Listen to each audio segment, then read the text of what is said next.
Welcome to M Go Bucks.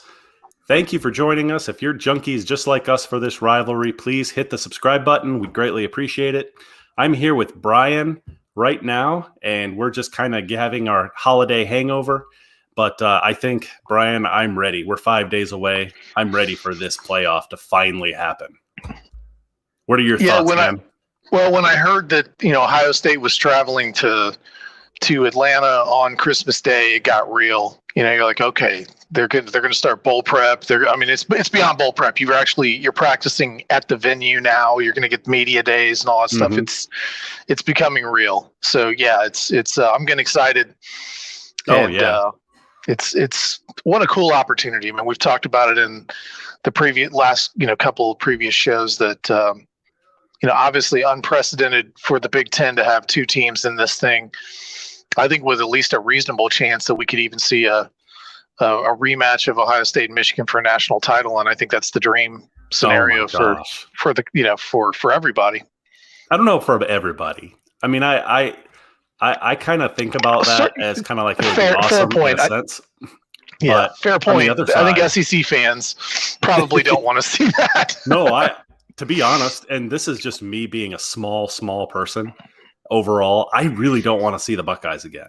I mean, I know the Buckeyes would love that. That's chance at redemption, right? But like for me, like that would be my worst nightmare. I mean, unless Michigan won, of course. But for like, I'm still riding the high of 4 weeks ago. Sure. And for Ohio State to actually get another chance and then to come in and if Michigan lost to the Buckeyes in the national title game after beating them at home, I might have to leave the state of Ohio. Seriously, I might have to go somewhere where no one talks about football. I don't know where that even is. I might have to move out to Arizona or something. Like, so I guess I don't know. I don't really I see where you're coming from, but I don't really understand it because worst case, you've smacked Ohio State 2 years in a row. I mean, absolutely smacked them. So even if you ended up losing, as long as it's not, even if it's a close game, and I certainly don't think there's any given that Ohio State even makes it there. But for me, of course, that's what I'm rooting for. And I sort of feel the same way. It's like, if you gave me the choice of beating Georgia, but then going and losing to Michigan, that is a tough one, man. But but there's three losses to Michigan on the bounce. Like that's tough. That'd be tough to deal with. Yeah. That's rough. And like I said, I'm a small man for thinking that. Like I just don't want to see Ohio State again. I would rather get beaten by Georgia like 70-3 than lose to Ohio State in the national title game. I mean, I've been through all the scenarios, all of them, and it's just crazy. It's just crazy. I just, for me, I just want to see Ohio State play a clean game. I feel like it's been so long. They've obviously recruited really well. I think they addressed their coaching staff deficiencies this offseason. And they've got the potential to be a really special team. They just haven't shown it consistently, and it's like when you see them in spurts, when they're at their peak, when they're really rolling, they're as good as anybody. They don't play like that for 4 quarters. And that's I just want to see, no matter what happens with the outcome of the Georgia game in particular, I just want to see them play a more consistent competitive game all the way around and in all 3 phases. And that's what worries me, is not that they can't. Certainly if they have the roster to compete with Georgia, I think they've got the coaching staff to compete with Georgia, but they have just played so tight in these games. And that's what worries me, is that they don't come with that kind of mentality, and they put so much pressure on themselves and they just don't play well. That's my biggest fear. Yeah, very true. And Andrew just asked, like, how are you feeling being just days away from the college football playoffs? Yeah, Andrew, I agree. Michigan probably beats TCU, and Georgia probably beats Ohio State. But I'm interested in seeing it because the Buckeyes really haven't under CJ Stroud. And I think everyone probably agrees he's probably the catalyst either way, win or lose. But I would just love to see that guy actually go out and ball, like he's just got this awesome talent. He's got elite arm talent, elite offensive line, elite receivers. But for some reason, like they just don't play elite in the really big games. And that's really just, I'm thinking Oregon and Michigan. I don't really put Penn State necessarily. Penn State's a big game. He beat them, but it just does not seem like he's got the baller mentality that he really needs to actually beat teams that are going to bite back. You know what I mean? It's so interesting. I agree with you 100%. I think everyone that is saying this for Ohio State, this game is really about CJ Stroud. It's about his legacy. It's kind of an indictment on him one way or the other. Like he's got one more chance to kind of cement his story at Ohio State, because it's, losing to Michigan twice, not winning a Big Ten title. It's tough when you're coming on the heels of a guy like Justin Fields. Mm-hmm. And obviously the guys that came before that won the title in 2014 and all that. It really is about what is this guy going to do? How is he going to play in these moments? And we've seen him have flashes. And I still go back to the Michigan game. It's just, they're so close. Like there are so many times where it is just a few inches here or there makes the difference. A split decision. I don't know what it is. I don't know if it's it's a matter of not taking an opportunity when you've got a chance to go one-on-one with Marvin Harrison, or you don't run when you have an opportunity just to keep the chains moving. And it's but it's not just him. Like, I think a perfect example, if you go back to the Michigan game, is when they were, what was it, it was like 1st and 35, after all the penalties and all that crap. And he brings them back and almost gets them, was it 4th and 5, 4th and 6? And they were going to go for the fake punt, but he wanted to stay on the field and go for it. I mean, there aren't too many guys in the country that you get them backed up in a game of that magnitude with everything riding on it. And he brings them right back down the field, like without even in a heartbeat. And I think he's got it in him, just like you said. We just haven't seen it. I sure as hell hope he plays his best football, because that would be so much fun. I mean, even if you lose, at least go out with you fired every bullet in your gun. Don't leave anything to chance. You hope he does that. And it's weird. It's funny how you say that with Marvin Harrison Jr. I don't think he really has actually thrown the ball up to him when maybe it wasn't a perfect situation.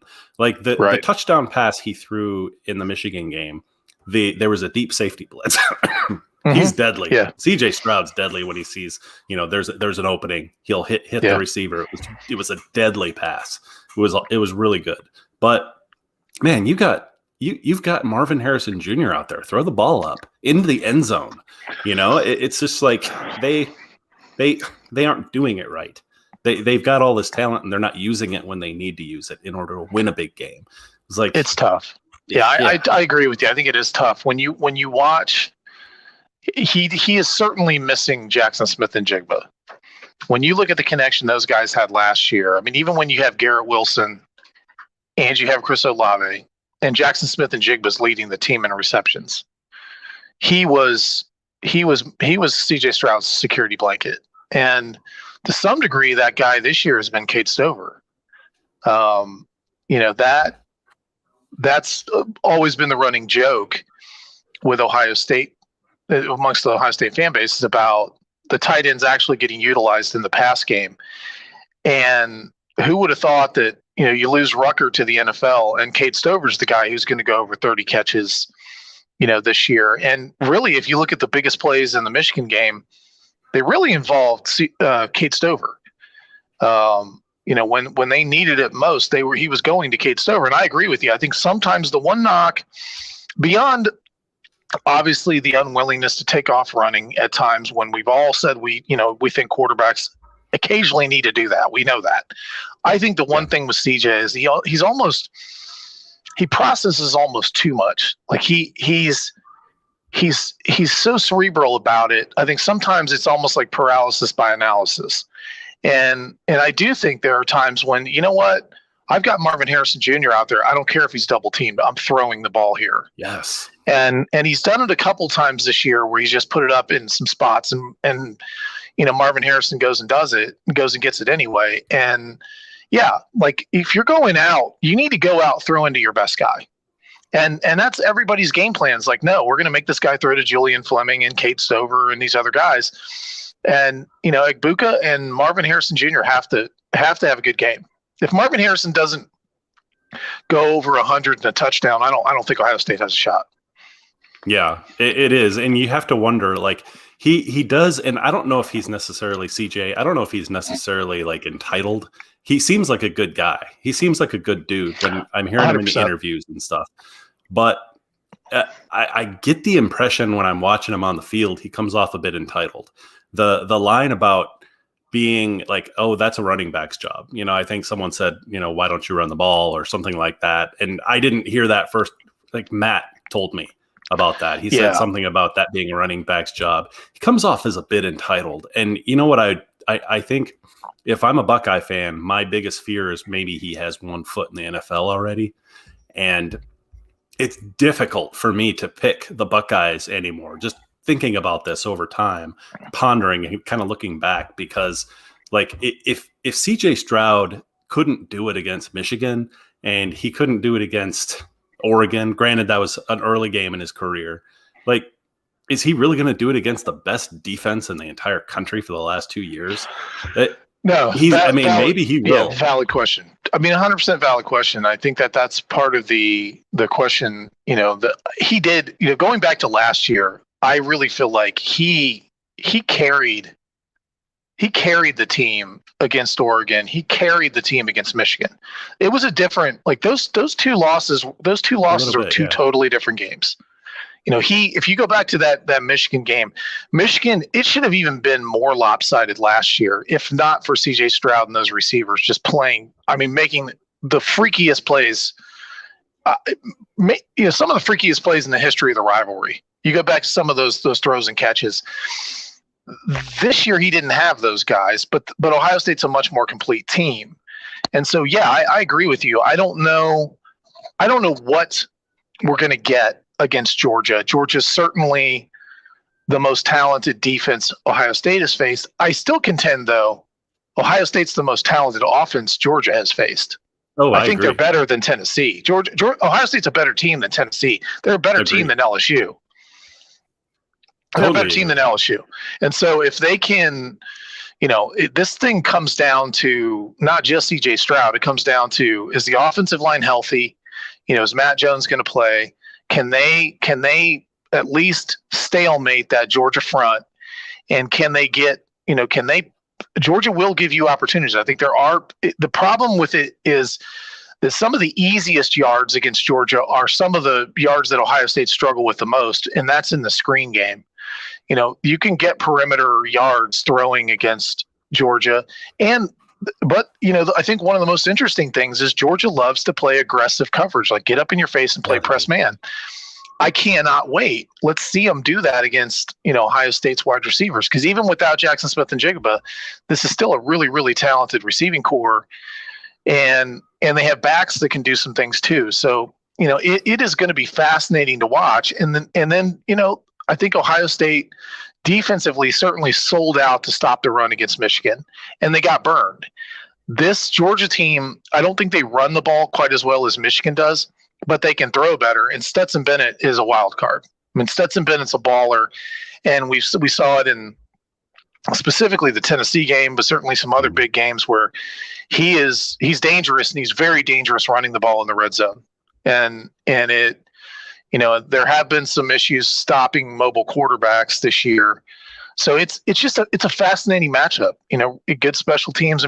These are teams at the beginning of the year, I think everybody thought, even national pundits were talking about it's going to be Georgia versus Ohio State at some point. So it's not for the championship game, but a lot like the 2014 season where Ohio State played Alabama, this was the one I think most people circled on their calendar earlier in the year, saying this is the matchup everybody wants to see. I can't wait. Very true. I agree with you. And the matchup part, I can't help thinking, like, comparing 2014, the Buckeyes were healthy. I mean, healthy meaning they just lost their quarterback. You didn't know how your the backup was going to pan. It all worked out, of course, but Zeke was healthy. I mean, Ohio State right now, I don't know. Is everyone going to be healthy? We already know that what's his name? Henderson is going to be out for this game. They could definitely use him. And there's still some 100%. Yeah, there's still some issues that the Buckeyes have not fixed from a red zone and also just simply from short yardage. And that's another reason why they have to throw deep, throw to Marvin Harrison Jr. in the end zone. They need to stay out of those situations because Georgia is just talented enough to keep them to field goals, basically. Between the 20s doesn't matter anymore, especially for Ohio State. Super talented between the 20s.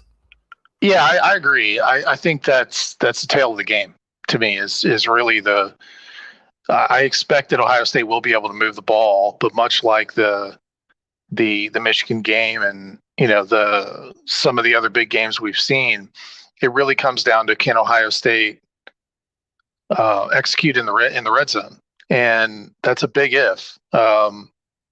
You're not just going to sit there and pound the ball on Georgia running the ball, especially inside the tackles. You have to get to the perimeter, and as much as I banged on Travion Henderson for some pretty glaring vision issues this year, I think his speed on some of the throws to the flat, some of the screens, some of the things you can use him to get on the perimeter and use his speed would have been extremely helpful. I think it definitely sucks to come into this game with no Jackson Smith and Jigba and no Travion Henderson. That certainly hurts. Oh, yeah. That said, I do hope if Mayan Williams is close to healthy, I feel a lot better about it. I like Mayan Williams' game a lot. And the other thing that sucks about Henderson not being in there is Henderson's a really good blocking back. So like for pass protection, he's very, very good. I think Mayan Williams is pretty decent, but that's a hugely underrated part of the game is when you are protecting with, when you're in 6 and 7 man protections. I'm not a huge fan of 7-man protections. I don't know how much they're going to end up using that this game, but they do use a lot of 6-man protections and asking the backs to pick up blitzes, and Georgia blitzes the crap out of their interior linebackers specifically. And that's one of their whole deals is disguising those blitzers, and the running back's ability to pick up blitzes is huge. So not having Henderson for that, I think is you won't hear too many people talk about that part because it's not sexy, but it's a super critical point if you're a passing team.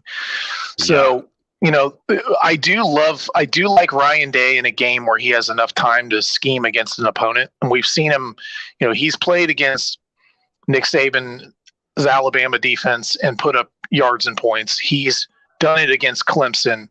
I think he can do it against Kirby Smart. But they've got to seal the deal.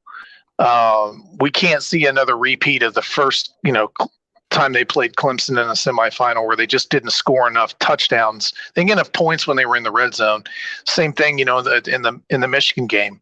When you have opportunities, especially early in a game, to go up, double digits, you got to put it in the end zone. So, it's absolutely critical. It's absolutely critical. But we've also seen, Georgia. So we're not talking about, Georgia's not this unbelievable juggernaut either. They've had some games they haven't played particularly well. Obviously, the Missouri game, they were very lucky to even win that game. The Kentucky game, they didn't play particularly well.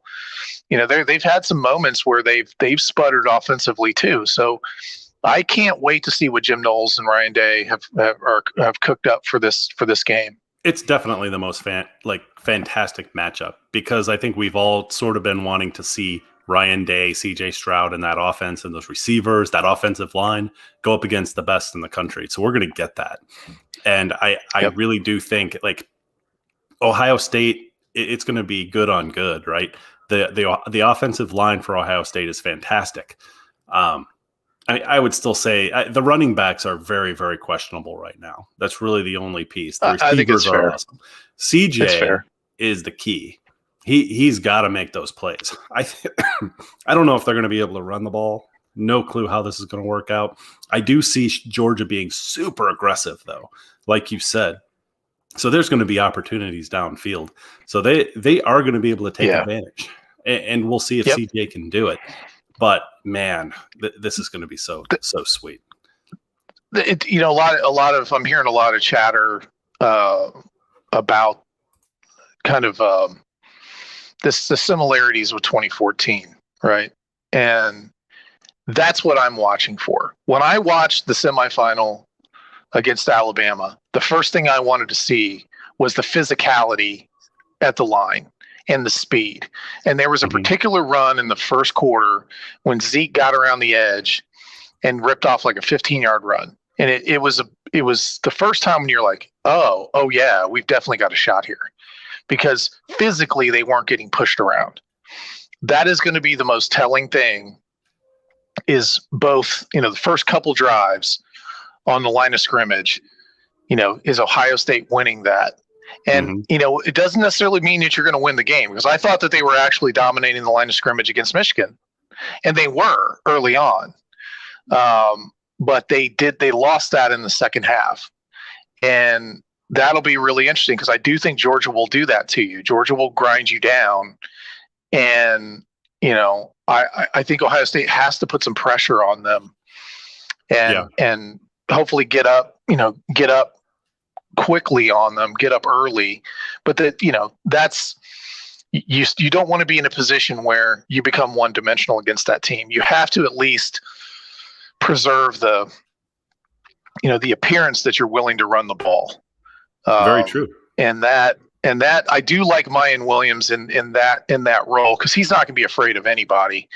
It's one of those things where, certainly you go back to the national championship game against Alabama.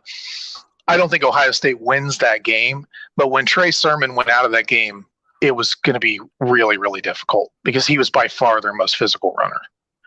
And that's one of those things that I'm with you 100%. If they're down to like chip train them and Dallin Hayden, it's not going to be good. So it's not. And you know what? It's funny, because here's a good question actually from Andrew. Who wins the matchup of Kaylee Ringo versus Harrison Jr.? I don't think it's going to be one of those where one wins one wins the other. I think Ringo is probably going to win more so, but they're so aggressive. I feel like Harrison Jr. is probably going to have some success against any of those corners. And if you look at absolutely. And I think the Georgia, they're going to put them one-on-one. I don't think the Georgia fans, absolutely. And so there's two. I would have two comments to that question. One would be, if you look at what the Georgia fans say, they don't have a lot of confidence in Kaylee Ringo. He's made some big plays in big games, but he's not been consistent at all. And I like Marvin Harrison's opportunity and ability to take advantage of that. The other thing is, just like you said, do they stick Ringo on him and just let him shadow him all over the field? Or are they going to, because they're going to move Marvin Harrison around. And, what is Ohio State's game plan to get him in different positions? And then if they're rolling coverage, I think you have to roll coverage to Marvin Harrison. I don't think they're going to live with one-on-one coverage the entire game. You're going to get opportunities where it's one-on-one, but I think almost, if I'm a defensive coordinator, I'm certainly going to shade a safety to his side. And Georgia's got two really, really good safeties. I'm going to make somebody else beat me most of the time. And so, that's kind of what Michigan tried to do and did a really good job of it. There were a couple opportunities, one that they obviously took advantage of for the touchdown. I think there was another opportunity in one-on-one coverage that for some reason CJ Stroud didn't take the shot. But I think most of the time, you may not be able to see it on the TV coverage, but I would be almost certain that, especially if Georgia's sitting back with two high safety in a 2 high safety look, they're going to be shading his side. Yeah, and you know what? Here's what I think is going to this is just my prediction. I think they're going to try and single up Ringo with Marvin Harrison. And Antoine just mentioned it too. He thinks that he was agreeing with you. Ringo is a little shaky, and you can put some moves on him. But I think they're going to try in the beginning. So Buckeyes have to have success. They got to have success when Ringo's one-on-one and kind of force the hand of the Georgia defense to actually start swinging some things around. And then maybe things will open up at that point. They've just got to have some deep ball success. Put some fear in it. No question. Like if you're looking at the blueprint to stop Ohio State, it's to me, it's the one we've seen all year long, which is make them grind drives, make them execute consistently. Do not let them beat you deep and get easy scores, because that's what Ohio State loves to do. And in a perfect world, Ohio State's able to put, it's like that Penn State fourth quarter where they put, 20 plus 28, 21, 28 points on you in a matter of minutes. Yeah. With quick hitters. And that's what they love to do.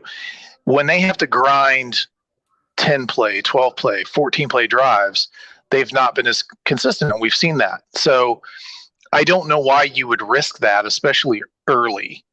To me, it's like, I'm going to make Julian Fleming beat me, and I'm going to make Cade Stover beat me, and I'm going to make you run the ball consistently, and I'm going to make you, can you go 12 plays without a false start? Can you go, without it get all the way in the red zone and then execute down there? And Ohio State hasn't done that at a high level. So I think you're playing to Ohio State's. You're doing them a favor if you're playing aggressive press coverage with no his safety help. Please do that. Please give Ohio State 2 big play scores in this game. They're going to need it to stay in it. Kirby Smart believes in his aggressive defense, and I think he's going to play it to begin with, just to say, okay, Ohio State, let's see if you can actually deal with this. And he'll definitely switch up to that. And I agree. Michigan was going to play that kind of defense. I mean, last year they did it. This year they did it.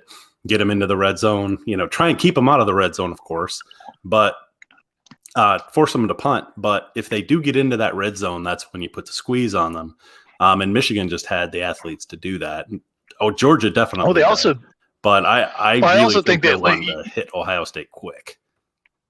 Well, you kind of hit on it when we talked on the last show about, Michigan's strategy of playing fairly vanilla, and then they were going to save their special blitzes and their simulated pressures and all their any tricks that they had, they were saving them for the red zone. And it'll be interesting to see. I agree with you, and I think it's if I'm Kirby Smart, if I'm the defensive coordinator for Georgia, the thing I want to find out is, can Stroud handle pressure? Handle our pressure. No. Well, we don't know that because, like you said, when he sees, especially safety, but he's very good at blitz recognition. I don't think it's a matter that he can't handle the situation. I think he's also very mobile. He can get out of trouble, but his problem to me is when he gets pressure in his face consistently, his mechanics start falling apart, and that's when he gets himself in trouble. And so, it's the same deal. I think Georgia, the interesting thing with Georgia is I think Georgia probably will score 30 on Ohio State, but I don't know that they're going to hang 40 on Ohio State. And I don't know that Ohio State can't score 35 on Georgia. I don't think they'll score, it's not like they're incapable of doing that to Georgia. So I'm not saying that they will, but I certainly think they're capable of it. And Georgia's got some questions on offense too. It's not like they've got good running backs, but they don't have a dominant run. This isn't a dominant running attack in the way that Michigan had, where they were scared to death of Michigan's running attack. They were going to do everything possible to stop that. So it'll be really interesting to see what their game plan is to stop Georgia. And obviously everything with Georgia goes through the tight ends. They're unbelievable. And, they've got probably the two best tight ends in all of football, to be honest. Those guys are ridiculous. Yeah, it's insane how good those guys are, and Brock Bowers in particular. Just to be that big and that fast. And I know Washington's more the guy that, I think that looks like a true tight end. He's just a freak of nature, that dude. I mean, he's a power forward playing tight end, but Bowers is the one to me. It's like the problem with him is he'll outrun your defensive backs. He catches a little hitch and you miss a tackle, he's gone. So we saw some missed tackles. We saw that I don't think the safeties played their best game against Michigan. They played really, really well all season long, and they played like trash against Michigan. They had a terrible game. Yeah, but getting back to like what you were talking about as far as Stroud, just wanted to make one point on that with Stroud and pressure. I think he can recognize a blitz and take advantage of it. Granted, definitely good at that. A couple of times during that Michigan game, and it was on key third downs, Michigan actually ended up getting pressure with rushing 4. And they hardly did it at all. Like that didn't happen very often because Ohio State's offensive line is really good. But when it did happen, it seemed to happen on third downs. And it either forced a punt or it forced a field goal. And that's, I think, kind of when CJ Stroud was like, oh shit. Like he wasn't expecting pressure, because his offensive line is that good. That's like the downside, I guess, of having a great offensive line. So you're shocked if someone gets through. But that's what. Yeah, I think that was the first throws. I think that was the first pressure that Paris Johnson Jr. had given up all year, one-on-one. And it was just a series of everything that could go wrong went wrong in that game. Yeah. So I say I think you could the Michigan game's important, but you can't just look at one game. I think you have to look at the overall season, and there are patterns there's some good ones and some ones that are bad, and but that game in particular, I just think a lot of things that is as catastrophic a second half as you could have had. Oh my gosh, and it was a disaster. And that's why I think these guys can't wait to get that taste out of their mouth, and go out there, and it's just going to be really interesting, because I think Georgia, you always talk about how you hope things will go. To me, right. The thing I hope Georgia comes in overconfident that they can just go in there. They think Ohio State's soft, and they're going to go in there and just be more physical. I'm telling you, I don't think Ohio State's soft. I really don't think that's the issue. I think the issue was more between their ears than it was anything about being physical. And I think they are especially because Georgia didn't play Alabama this year. I think this is the most physical team that Georgia's will have played to this point, and certainly will be, whether even if they go on to play Michigan, the Michigan and Ohio State are going to be the two most physical teams they will have played all year. Yeah. Here's a good question from Ryan. He says, what are the best ways for Ohio State to get Ibuka involved? And it's a good question. It's a good question because he's a fantastic receiver in his own right. He's kind of overshadowed by Marvin Harrison Jr., but he's not going to get Ringo probably. I mean, I can't remember who the other corner is for Georgia. I'm sure he's good. But if you can get, attention on Marvin Harrison Jr., he's going to open up. Ibuka might be open in this game. Well, he certainly was. I mean, we talked about him likely scoring a touchdown in the Michigan game, and it was for that very reason that Marvin Harrison's going to draw attention, and Ibuka has been really good.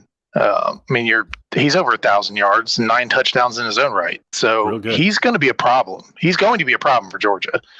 If you sleep on him, you're going to have trouble, because he's going to, especially if you're going to stay man to man, he's going to get his in the slot. The question is, can he, for me, with Ibuka, it's all about yards per catch in this game. Can he get loose on an over route? Can he get loose on something that's, a crosser where if they're going man-to-man coverage, you probably see mesh, especially in the red zone. Can we get him where he can get some space to create? And that's the one, because if you go back to some of the games, the Tennessee game, the LSU game, some of these other ones, we've seen teams have had success throwing screens against Georgia. And Egbuka in particular could have a couple decent, plays on the perimeter if they can block it up. And that is one thing that they've just not done very well. I don't think Marvin Harrison Jr.'s blocked particularly well. Fleming hasn't blocked particularly well. Stover hasn't blocked particularly well on the perimeter. So, that's the key right there. But I definitely think Egbuka's going. I wouldn't even be surprised if he leads the team in targets in this game. He will definitely be a big part of this game plan for sure. Well, you mentioned screens. That's going to be one thing when you've got a really super aggressive defense like Georgia. That's when the screens really come in handy, and that's probably where they're going to miss Travion Henderson a lot because he's so fast. He's really good at those screens. Henderson had last year. I'm talking had some great screen plays against Michigan. One that went, one that went for a touchdown, and that's kind of too bad. I can't think of any running backs that would be really good at that, except for that Dallin Hayden guy who they decided to only give like 2 or 3 carries to. I think ball security's been a bit of a problem for him in practices. I'm guessing here, but that's kind of what I've heard. But it's nothing. It's kind of rumors. It's not from a source or anything. But I think there's going to have to be somebody else that at least steps out and makes a play like that in this game, and whether that's Hayden, or Mayan, somebody's going to have to. Somebody's going to have to be out there. But Henderson, even if Henderson played in this game, he hasn't done that all year. He hasn't been the same player this year. I think he had the foot injury. The foot injury was obviously more significant than anyone let on, and he tried to play through it, but he was not the same guy. So, he's not really been that guy. I think if you're talking about that kind of player in this game, I think it's either going to be Egbuka or, maybe Xavier Johnson, because Xavier Johnson's had some plays like that where I just hope they don't telegraph it, because it seemed like every time he was in some kind of package or in the backfield against Michigan, they threw to him. So you got to be a little smarter on the self-scouting than that, because Michigan just read it, and Georgia's going to be the same way. Those guys are super sound. You're not going to get them to break down. But, that's the thing. If you're really looking at an indicator, probably by halftime, look at the missed tackles. Like if Georgia, if Ohio State's got to tackle better than they did against Michigan, and they got to force a few missed tackles. And if they're not getting it inside the box, you got to get it on the perimeter somehow. And it'll be interesting, because I think Ohio State is going to land some shots in this game. I have no real good feel for the game, but I think Ohio State's going to give them a hell of a fight. And I have no doubts about that. And they certainly have the firepower and they're capable of winning the game. I do believe that. They are capable. And Robert saying he's a Michigan man, but he says, I'm telling you, I think Buckeyes are going to beat the Bulldogs, as hard as it is for me to say that. See, he's probably like on my level here, just thinking, right? Oh no, please don't. Oh God. I know it's probably jinxing Michigan against TCU, just assuming that we're going to go to the national championship, right? But I don't. Yeah. But we've been talking a lot about the offense for Ohio State, but the defense. You brought up the safeties, who had a terrible game against Michigan. It was literally all of really the big plays, at least in the passing game, were on the safeties.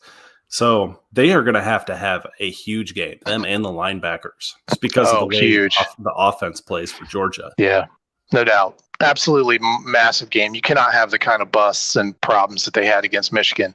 And you've got 2 absolute freak shows at tight end that are going to be on, a combination of safeties and linebackers, mainly safeties, because they don't really want their linebackers in coverage. Certainly Tommy Eichenberg, they don't want to get him in coverage. So he's been a tackling machine. I mean, he's been unbelievable this year, but when the one weakness that he has, the biggest weakness is if you can get him in coverage, he's not the quickest guy in the world. Is he really? I had the impression that he was good in coverage, but maybe I'm not. He's good when he's sound outside. When they go into zone coverage and he knows where his drops are. He's a smart guy. Like he knows he's like I've told tons of people, anybody who listen, if you want to watch, if you want to feel for what the defense is doing, just watch Eichenberg because he reads everything. He's unbelievable, but you just don't want him in man-to-man coverage and live that way all game long. It'll end up hurting you. But he's good. I mean, he's a very, very good player, and I think the defense will play better. I actually am kind of glad in a weird way that they were exposed. We kind of knew that the corners had some issues in one-on-one coverage, but I had not seen the safeties get abused like that. I mean, everybody played a part. Latham Ransom played his worst game. Cam Martinez was terrible in the slot. Rodney Hickman had that huge pass interference. Like they all have, and those guys played really well all year. So I know those guys are going to take it to heart. And I expect them to play better in this game. I still don't know that they can stop, Georgia's best players, but I expect a pretty good game. And like I said, I think the one thing with Georgia that makes them a little different is they're more like a Penn State type offense where it's a little more balanced. Mm-hmm. Not that we hadn't seen Michigan do what they did in the past game all season long, what they did to Ohio State, and good on them for being able to execute it. But we talked about in the lead up to that game that, Ohio State was going to dare them to throw. And that was the question. And Michigan took advantage. I don't know that they're going to have that same type of game plan against Georgia. So I can't wait to see it. My hope is that the younger guys on the D line play more snaps in this game, and that they have to be very, very disciplined in their rush lanes. Yeah. You just cannot give Stetson Bennett any extra time. And that dude he's a freaky athlete, man. He's a much better athlete than people give him credit for. Buckeyes are going to need Tuamoloau name. Not sure I said that right, but they're going to need him to have another Penn State-like game. Because him and Jack Sawyer, I'll admit this. When I saw them coming out of high school, committed to the Buckeyes, those were 2 top 5 overall recruits, pretty much down across the board. I was like, oh shit. Like these guys are going to be wreaking havoc. And I mean, other than that Penn State game, I just haven't really seen those guys make a huge impact. They're good players. Yeah. Don't get me wrong. No, I would agree. I think JT is a good player. I think that the Michigan offensive line did an outstanding job. They really, really did of giving McCarthy time. And McCarthy, he made some really good throws under pressure when he had to. He wasn't consistent all game long, but he was very good in spots. And I think that's the thing with Bennett is he's played enough football. He's seen enough different kind of concepts that you're going to have to win some of those matchups. And I agree with you. I think it's got to be, Zach Harrison's been playing really, really well. He was their best defensive lineman against Michigan. He's been probably their best defensive end top to bottom all season long. He's got to play well. Sawyer's got to play well when he gets in. Sawyer did not play well in the Michigan game at all. I thought JT played decently, and I thought Harrison played really well. Those guys have to play well, but you got to get more from your defensive tackles. And to me, Tyleik Williams and Mike Hall Jr. have to play more and have to be disruptive. And Mike Hall, he looked unbelievable against Notre Dame, and then he got hurt, and he's been kind of nursing an injury all season. He's supposedly close to 100%. And, even though he's basically a redshirt freshman, he's definitely a guy to watch. But it's going to be fun because that whole group is coming back next year. And they're going to be the core of what should be a really good defense, and with Knowles having another full year to implement that system. But it's going to be huge, man. I mean, it's, the secondary has to play miles better than they did against Michigan, or there's no shot. And Ryan just Georgia will take advantage. Just like you did in the comments, we need Mike Hall and Williams out there. And I was going to ask, why aren't they out there? And you said it was an injury? Well, I think Mike Hall picked up some kind of knock that kind of limited his productivity this year. And then those guys have played, but they've primarily played together, and they have given up some plays in the run game, particularly where I think maybe it's an issue of not always being gap sound. And, they've got some veteran guys in Teron Vincent, Jerron Cage, and that they trust to be in the right places. And that has to be what's going on, especially with Tyleek Williams, because they're too good, too disruptive not to be playing. And it's really important to be gap sound, especially when you're playing a lot of cover zero the way that Ohio State does. I get that. But, those guys got to be trusted because their ceiling is so much higher. And sometimes you need those disruptive plays if you can live with a couple of mistakes. Yeah, and that's kind of been the problem. Role players then, or they're situational players being this young right now, but that's exactly what they've been treated. Yeah, they've been treated and that's why they only got 15 snaps a piece or something against Michigan instead of 30 or 40.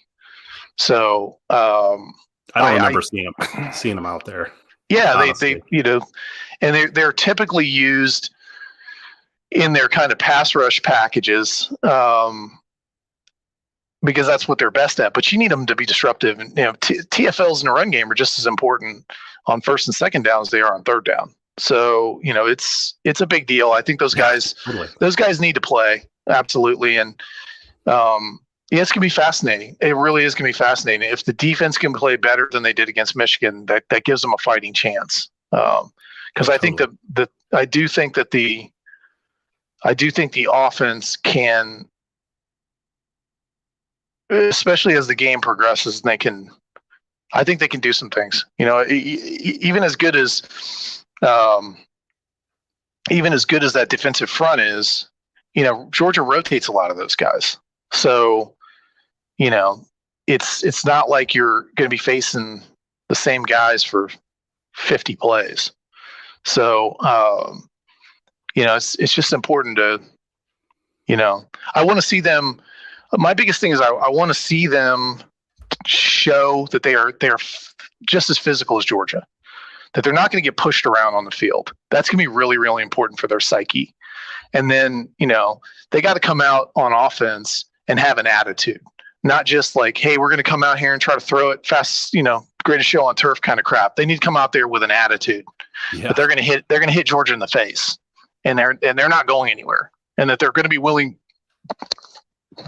to stick with the run game, and not just get completely pass happy in this game. So hopefully I'm really intrigued. But it's like I said, there are two semifinals going on, and there are two, and I'm interested to see how Michigan handles it too.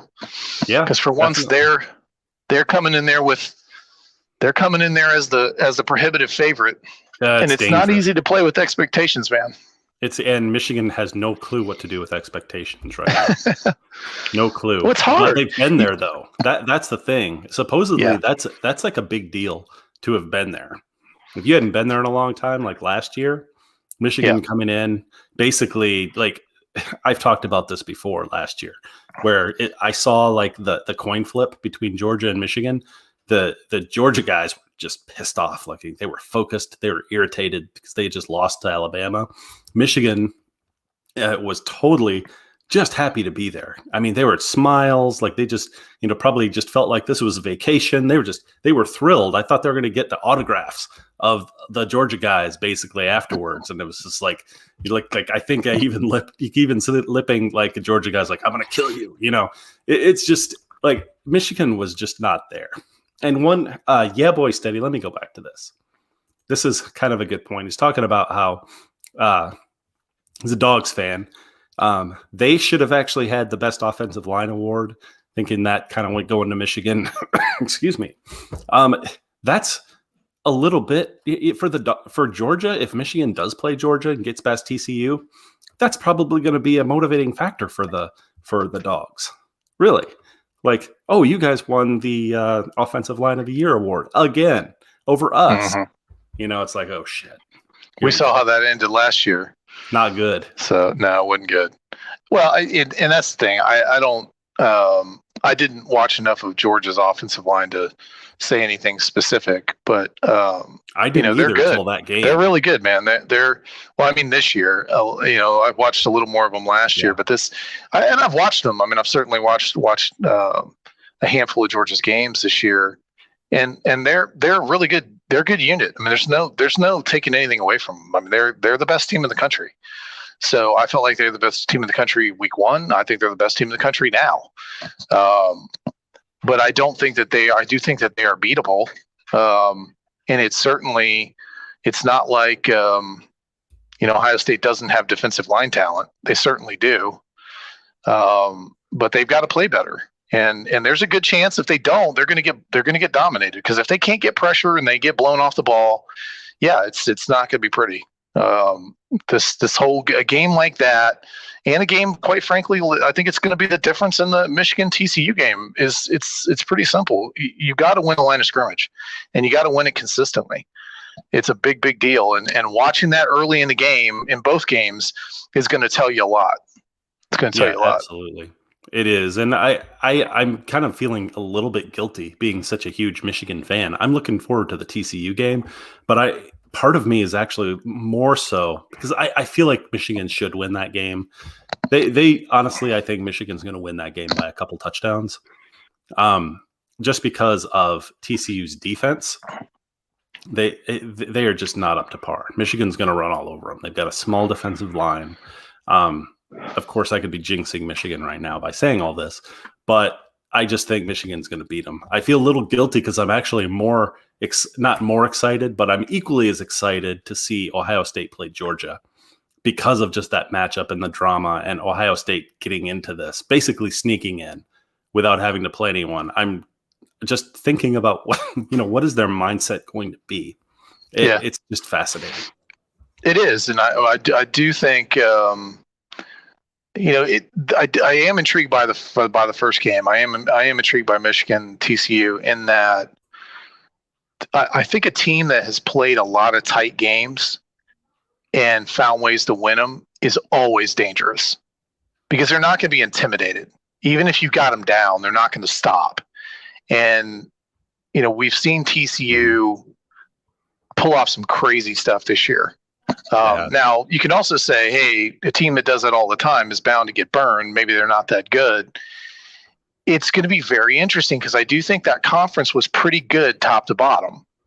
And they had some games where they were able to stop the run, specifically the Texas game. And they put that game in the hands of a young quarterback who couldn't do anything with it. Quinn Ewers didn't play well in that game, but they shut Bijan Robinson down. Now, they didn't do that consistently. And certainly Kansas State ran the ball effectively at them. But we've also seen Michigan's gone into some lulls offensively. I mean, that Big Ten championship game, that first half was nothing to write home about offensively. Not really. And so they've had some games like that. The Illinois game, I mean, they put some stinkers on tape too. So, I do think they win as well. I tend to think that eventually they'll be able to grind get that running game going. Yeah, well, that running game has to be, they can't get any injuries. Donovan Edwards is their guy. He's awesome, but they cannot have any injuries behind Donovan Edwards. I'll tell you that. No, that's scary right now. With Corum out, yeah, absolutely. And Edwards, to his credit, playing with basically one hand, has played outstanding in 2 straight games. Mm-hmm. But that's asking a lot of him to play 2 more against 2 really good opponents. So, and I will say, as good as Ohio State's receiving core has been, the most explosive wide receiver maybe in college football this year is a horned frog. Yeah. And Quentin Johnston. That dude is sick. So, that Talk guy. About throw it up. I mean, he's Melvin Johnson. Yeah, he's an absolute super freak. So, that is very, very interesting. That's a very, very interesting game. And I don't think it's necessarily a foregone conclusion that Michigan wins. They certainly should. No, it's not. but weird things happen in these playoff games. So it'll true. be very interesting to see. But yeah, I think TCU's psyche is kind of what I'm looking at right now. How are they gonna bounce back from the loss? Are they gonna take it really hard? Are they gonna bring that with them, or are they gonna come back with a vengeance? And offensively, if they just keep throwing the ball up and catching, Michigan's defense squeezes you in the red zone. Even absolutely. Like teams like that, teams against Purdue, they squeezed them in the red zone. But if you're just throwing the ball up and getting easy touchdowns, really, like with your awesome wide receiver, that totally throws a monkey wrench into that process. It's the same way with Ohio State. Michigan making all those deep plays for touchdowns. They avoided the red zone. They were avoiding one of their Achilles heels. And just it's hilarious. Like I would have never thought that I would be going in to any of these games saying Ohio State and Michigan have to throw up the ball and make huge plays to win, because they're both not great in the red zone. But that's kind of where we are right now. Yeah, I mean, you get in big games, and the ability to score touchdowns when you're down there is huge. There's no doubt about it. And especially when you're going to be so amped up early in those games, you don't know how they're going to go. But it's going to be fun. It's so much fun. I'm so happy to have two Big Ten teams in this thing.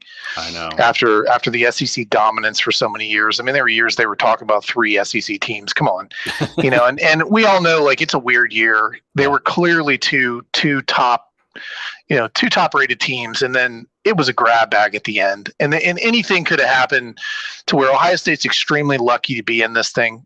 TCU, quite frankly, is lucky to be in this thing.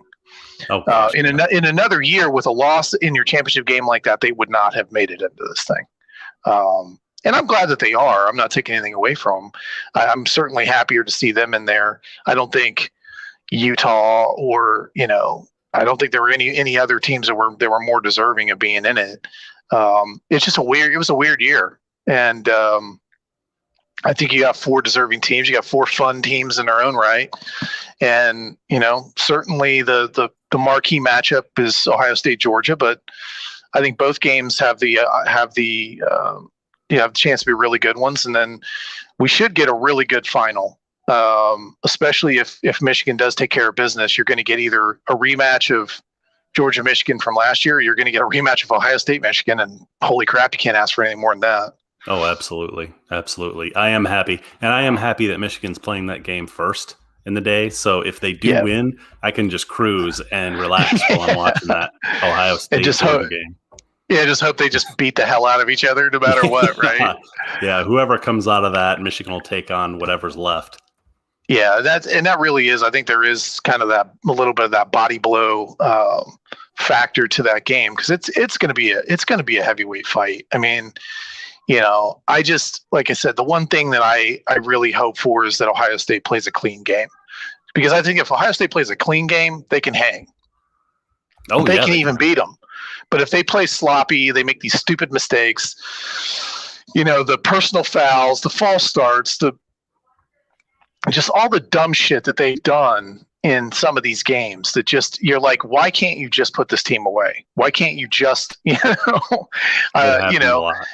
happens so often. And I don't know what that's a sign of. I don't necessarily blame the coaches for that. I don't think they've been there enough times. They know how to prepare, and I do think there is some tightness that came from that Michigan game, because so much was riding on how embarrassed they got embarrassed the year before, and for a year, every rep in practice, every rep in the weight room was geared towards the goal of redemption, and they didn't get it.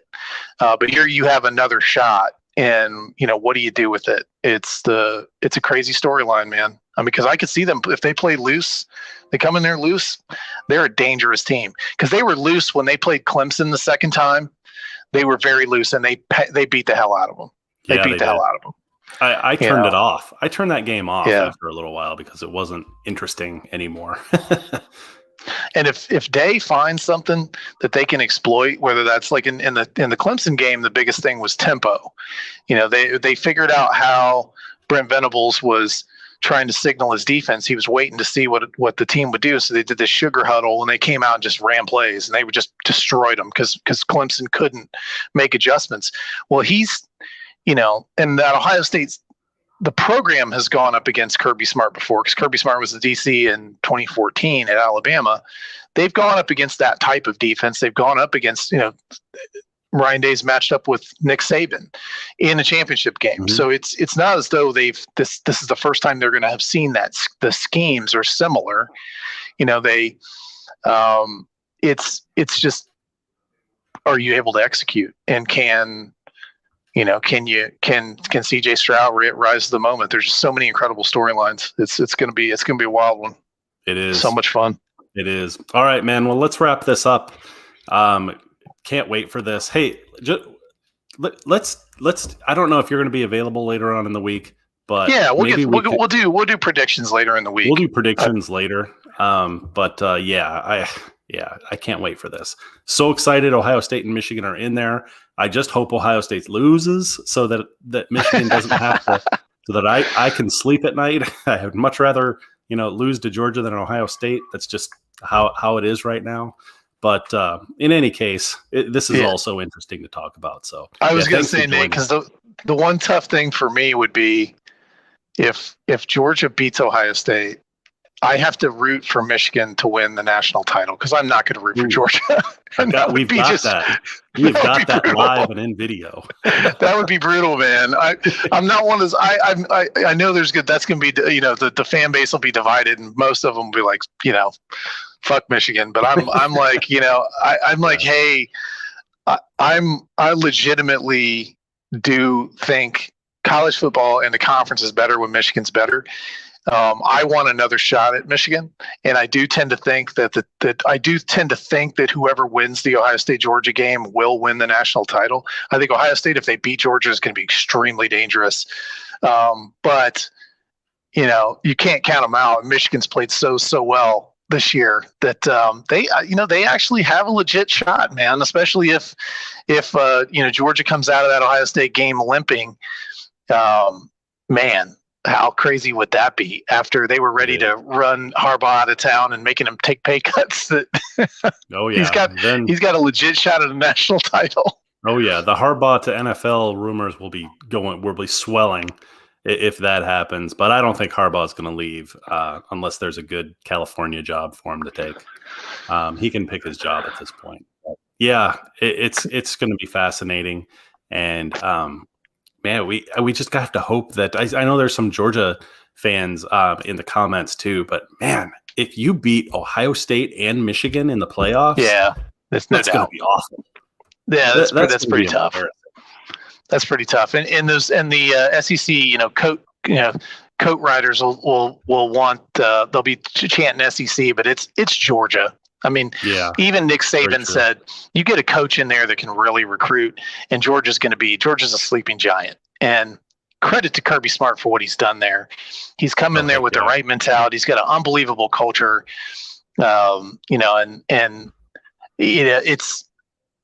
no question that Georgia and Alabama are on a different level that everybody else is chasing. I mean, just look at what Alabama just did in recruiting, and Georgia and Alabama have been 1 and 2 on recruiting for ever since Kirby Smart got there. I give him a ton of credit. I love the new offensive coordinator for Georgia. I love him. Like I think they've been outstanding even when they've lost coordinators. It's a top tier program. They do everything right, and they've been the best team in the country from day one this year. Everybody's measuring themselves against them, but if you're looking at the conferences, I do think the SEC was very top heavy, and I don't, even though Tennessee was ranked number 1 in the country, I don't think they were that good, because Alabama was clearly not as good as they've been, 2 or 3 years ago. And Tennessee had a major flaw. Their defense stinks. I love what Heupel's doing there, but their defense is terrible. And really, you look at the rest of that conference, good God, they weren't that good. So top to bottom, there were better conferences. I think the Big Ten was a better conference, even though there are some bad teams in the Big Ten. There's no question about that. But especially when USC and UCLA get in the Big Ten, hopefully just the conferences will have a little bit more banter. Where at least the Big Ten can somewhat support the argument against the SEC. But they're definitely going to have to recruit better. They're definitely the toughest in the Big Ten East. The West Penn is State, another story. Yeah, Penn State against Utah is not an easy game because Utah is a really good football team. But I hope Penn State wins that because that would basically have 3 teams in the top 10, out of the East. And we all know that Auburn was down this year, but Penn State went down to Auburn and kicked the crap out of them down there and looked more like an SEC team, the way that they were constructed. So it's going to be, and obviously we're in the NIL era and we're in the transfer portal era. It's going to be wild to see what college football looks like in the next few years. But just as a Big Ten fan, it's really exciting to have 2 teams, any teams other than the SEC represented, but certainly having 2 Big Ten teams in is really, really cool, especially when it's Ohio State, Michigan. I mean, they're the blue bloods of the blue bloods, and if they did get to a title game, the ratings would be off the charts. Off the charts, for sure. Yeah. All right. Brian, sorry, thanks a lot for joining. Yeah, thanks. It's fun, man. Thanks, Nate. Thanks for jumping on. We'll be talking soon. Thanks, everyone, for being in the comments. Having awesome comments through here. We'll all talk to you later. Have a good one.